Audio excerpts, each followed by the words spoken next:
Don't let them blame you for their mistakes.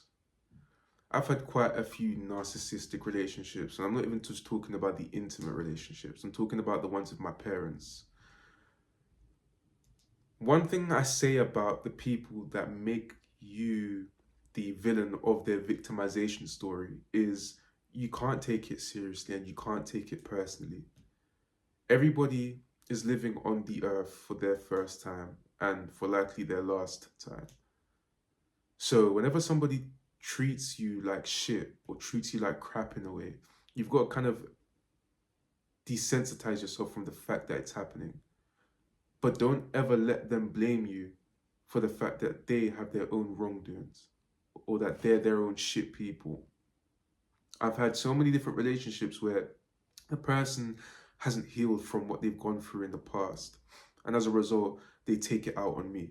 I've had women tell me, oh, I can't handle them, or it's my fault that I get them like this, or it's my parents saying, well, why did I have to be so useless, or why did I have to do this when I'm at my youngest age, where I'm incapable of creating any sort of coherent decision to keep myself alive in any sense of that word.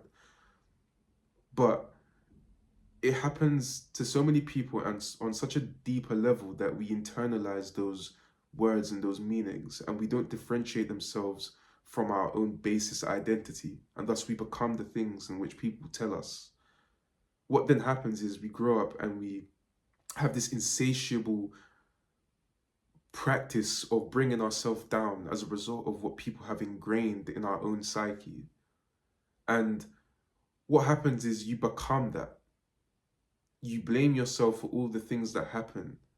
You become like a tainted washcloth, tainted with red wine when you used to be white.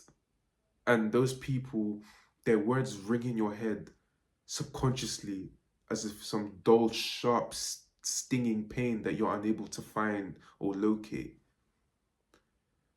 Don't let people ever blame you for the things that have happened to them, because you then allow your life to be ruined. You allow yourself to become so enmeshed in these difficulties of life when you've got nothing to do with it.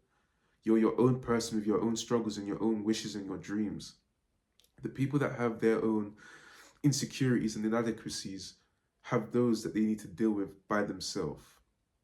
And there's another argument as well to go along with this, and it's to never make people's problems your own to an extent. Don't ever allow people's problems to become so enmeshed in your own life that you make it such a strong rotating factor. That can be quite difficult for people that have that white knight complex where you want to save somebody.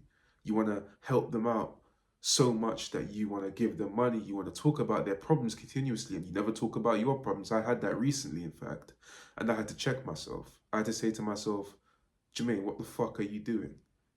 Stop making people's problems your own problem. It's not worth it.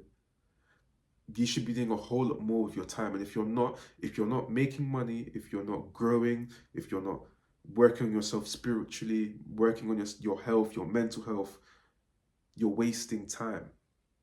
You can't help anybody get any better. You can support people, but you can't change anyone. It's not up for them to ask you to help them change. It's up to them to choose to change and do it themselves. You can't force anybody to get in the gym. You can bring them there, but you can't get them to work out. It's all up to them. Focus on yourself completely and utterly. And then once you get to that point and you've helped yourself, you can then help other people within reason. It's not about being selfish. It's about being selfless. Because like I said, you can't help anybody unless you help yourself.